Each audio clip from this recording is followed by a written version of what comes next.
फरमाते हैं कि बच्चे थे घर में 6-7, गुर्बत थी, काम मिलता कोई नहीं था। और मैं काम चोर नहीं था, काम ढूंढता था, पर अल्लाह की कुदरत के काम नहीं मिलता था। फरमाते हैं कि मैंने एक दिन अपनी अहलिया से कहा कि आज मैं फिर जाता हूँ काम ढूंढने। तो मेरी बीवी बड़ी फर्मा बरदार थी, पर उस दिन ना गुर्बत के हाथों तंग आके कहने लगी, आज मैं कुछ लेके आया तो मैं बच्चे लेके चली जाऊंगी। शेख फरमाते हैं कि मैं बड़ा परेशान घर से निकला, पर मैंने सुबह से लेके जोर तक काम ढूंढा, काम मिला कोई नहीं। तो मेरे दिल में ख्याल आया, चलो काम नहीं मिलता तो अल्लाह अल्लाह तो करे ना, चलो बंदों की मजदूरी नहीं मिलती तो रब करीम की इबादत ही करते हैं। फरमाते हैं कि मैंने ना फुरात के पानी से वुजू किया, नहर के, शदीद धूप थी, साथ रेत थी और रेत तप रही थी।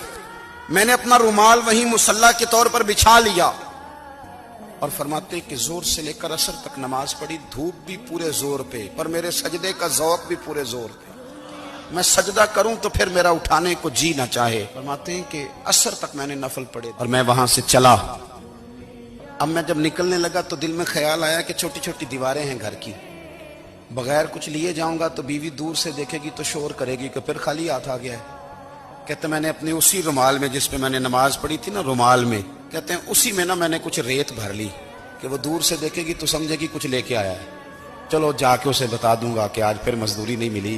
कहते हैं वो रेत लेकर जब मैं घर में गया तो पहले बीवी दरवाजे पे खड़ी होती थी, पूछती थी खाली हाथ आ गए हो? आज मैंने देखा तो है ही कोई नहीं। फरमाते हैं मैं अंदर दाखिल हुआ, सलाम लिए, कोने में मैंने वो रुमाल रख दिया और मैंने आवाज दी कि भली मानस कहाँ हो? तो वो कहने लगी आप मुंह हाथ धो ले, मैं रोटी लेके आई। मैंने कहा रोटी कहां से आ गई? यहां तो कई दिनों के फाके, तो कई दिनों की गुर्बत है, यहां तो इस घर में तो फकीरी है। फरमाते हैं कि वो रोटी लेके आई और उस वक्त की जो मौजूदा नेमतें थी, समझ लें सलाद, अचार, हर चीज साथ लाई। मैंने कहा कि बच्चे कहां गए? कहने लगी वो खाना खा के खेलने गए, आप खाना खा लें आ जाते। खाना उसने चुन दिया। मैंने हैरत अंगेज लहजे में सारी नेमतें अपने दस्तरखान पे देख करके बीवी से पूछा ये कहां से आया खाना? कहने लगी पता नहीं आज आप किस करीम की मजदूरी करने चले गए थे, पता नहीं किस करीम की, मेरे घर में तो इतनी नेमतें आई हैं कि मुझसे संभाली नहीं जा रही, इतना अनाज है, इतना गंदुम है, किस करीम के दरवाजे आज चले गए थे? ये कहते कहते वो उठी और उठ करके कहने लगी पहले बड़ा कुछ आया था, अब क्या ले आए हो?